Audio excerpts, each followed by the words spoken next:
first question I wanted to tell about was how did you get to Taiwan and why did you choose to film and shot in Taiwan?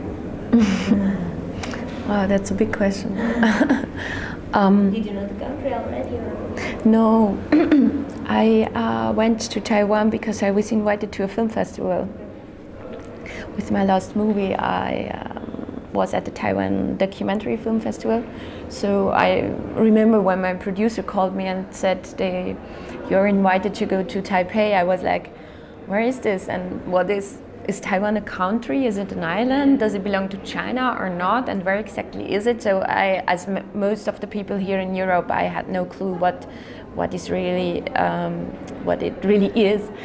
So I went there to the festival and also extended my stay a bit to like see the island for a week or 10 days. I don't remember quite. So that's how I got to know the place, and yeah, I really liked the atmosphere in the nights, and yeah, I guess there is always things coming together. Like my film was just finished. I had some space in my head to think about new stuff, and I happened to sit in those restaurants which are open all night and like watch the sceneries and contemplate about. So I went home with the idea to maybe come back. Yeah, you came back for a shot. Did you start the shot? No. No, I went home. I wrote my ideas down and talked to my team. I've been working with the same team for many years already, so it's always also a sort of finding out together if this is something that interests all of us. And then we went back with the camera. Did you come back to the same places? No. For the first time we went there, we had no plan where to shoot, so we went on a research/shooting trip. But we found the place where that film is mostly shot, I think on the second day, per incident, yeah. And how long did it take to shut all of them? It took us, we went there 3 times for 6 weeks, so all in all, we were there like for 4 months or something in the same street, yeah. And did you find any difference from shot in Asian place that you didn't know and shot in Europe, for instance? Yeah, I mean there are many cultural differences. I think when it comes down to shooting, what I thought was like the most extreme difference is that people, I can only speak for Taiwan because I haven't been shooting in other Asian countries, they're quite shy. So to shoot it's quite comfortable because they don't show up all the time and say, "What is this camera for? Why are you shooting here?" Or walking in front of the camera doing weird stuff. And that happens in Europe, I think, a lot more often, that you especially we were shooting on Super 16 film, so the camera is still quite big, so that you attract a lot of people who want to talk to you and want to know what you're doing. And Asian people are more like, you see them like spying on you a bit, but then they pass. So I think that was I would say the biggest difference. I mean, I had a translator to go to the places for the first time to introduce did you know what they were saying? No, I was shooting without translator, but also it was a decision I took after a while, because I realized when I am not too obsessed and too focused on what they are talking about, I become more and more sensitive to the energies around. So after a while you had a feeling of what's going on between the people, although you didn't know if they were fighting about the children or about the supper or about this, but you start to see other things when you don't understand the language. Did you have a script, or you just came to the place and started shooting? Yeah. And how many hours did you have to have it?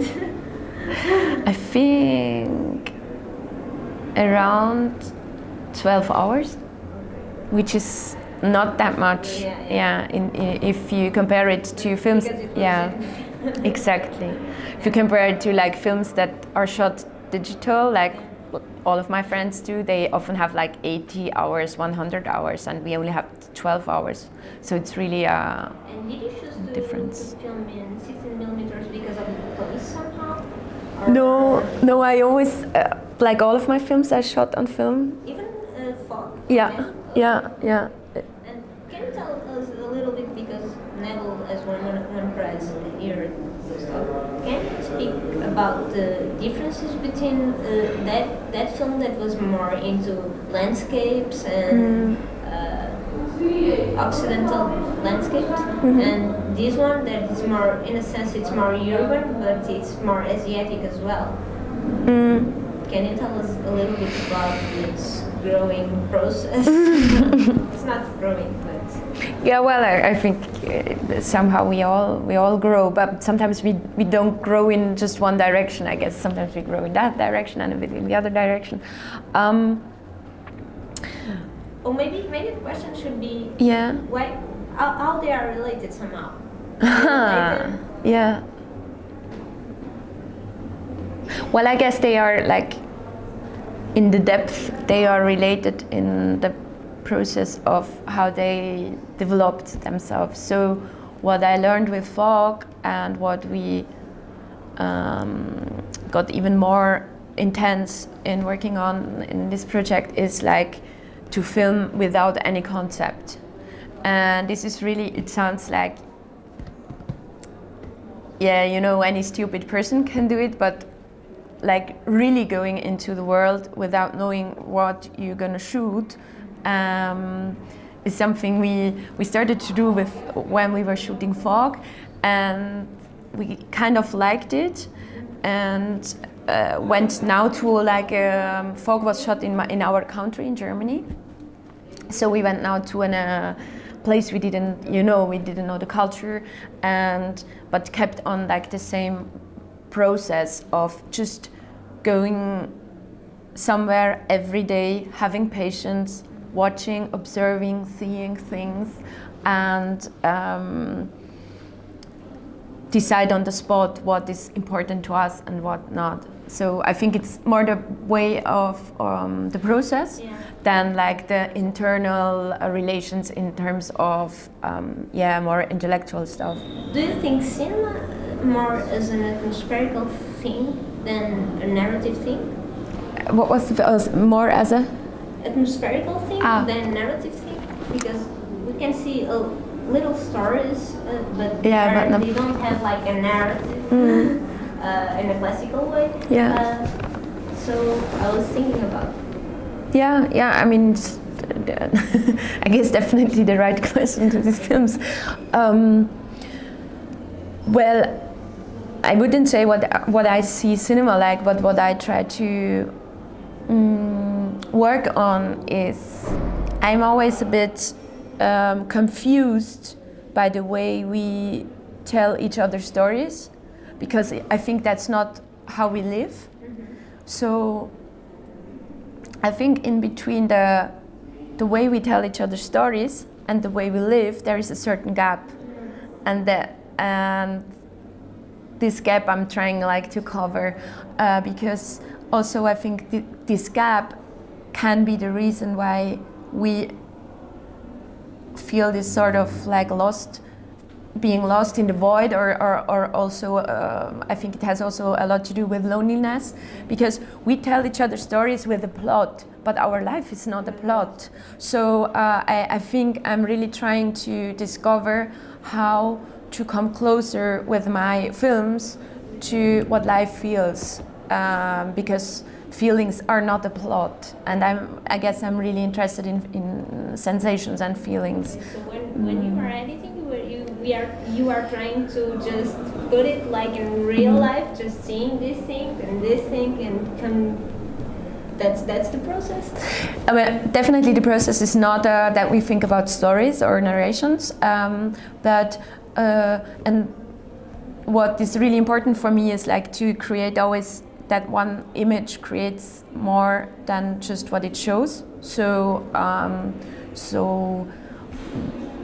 we try to like get things together that create an atmospheric space, and therefore we also have like no concept in terms of we were editing for 1 year and just putting images together, watching them again, saying, okay, do I feel something or not? And if we liked it, we let it on the timeline. If not, we just throw it away. So it's not, yeah, it's really also something like, I watch it, do I feel something or not?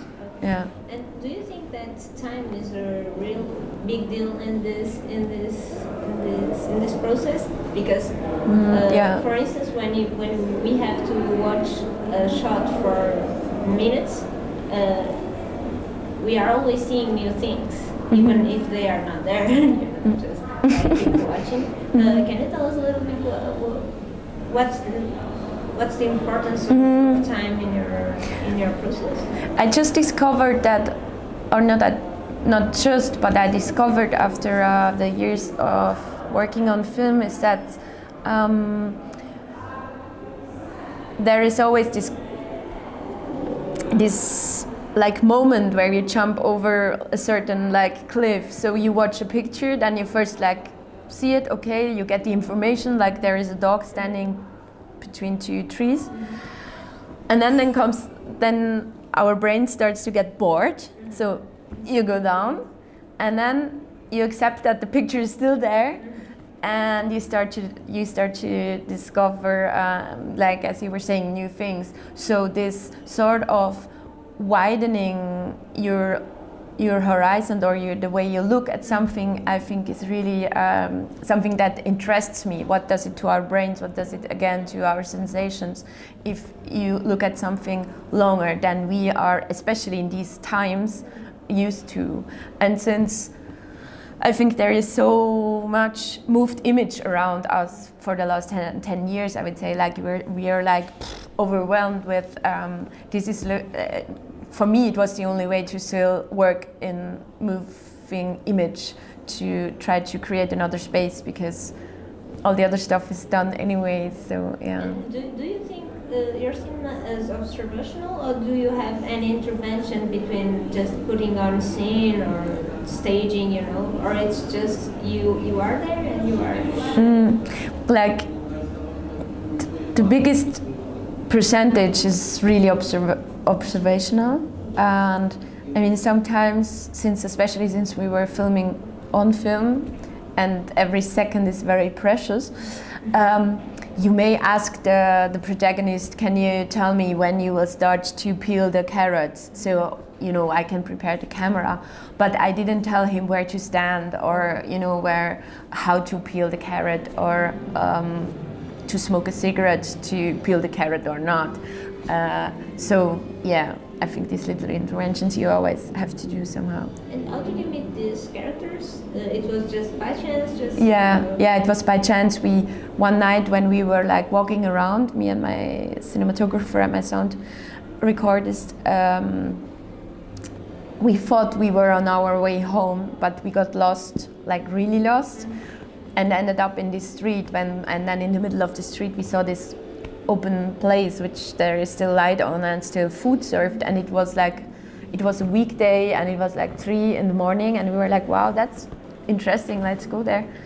So we went there and ate something, and you know, had a bit of look around, and yeah, came back the other day with a translator, because at that moment we were not able to talk. No, also to talk to them, because they don't speak any word English, like not even hi, we are a film crew or whatever. Yeah. And at the beginning, did you have this idea to shot mostly at night, or it was when you? Yeah, that was the only idea that was fixed from the beginning, that I wanna like portray people who only work or live at night. Okay. So I wanted to have that feeling of what does it do to your soul, to your body, when you switch from night to day, and yeah. But for any specific reason, for a second reason, or for, do you think it is more? I was thinking, it was a formal choice, or it was No, it was. There is nothing to do with form. The thing was that that when the first time I observed this without a camera, I just started to think, how is it to live only in the night? So it wasn't about that. I think it looks nicer. It was about like, what does it do to you? And to be honest, for us, it was really exhausting. And they have been like the main protagonists. They have been doing it for 13 years already, and they are really wasted. Like when you don't get sunlight, when you don't get you change the rhythm. I think it's really not good for like the nature of your body. So I was interested in that point. Yeah. And do you think that we can take your cinema like slow cinema? Well, I'm really not too much in that theoretical stuff. So, I mean, definitely it's slow. It's slow. If it's like, if you could put it into the drawer of slow cinema, I don't know, but yeah, it's slow. Thank you, Nicole. Thank you.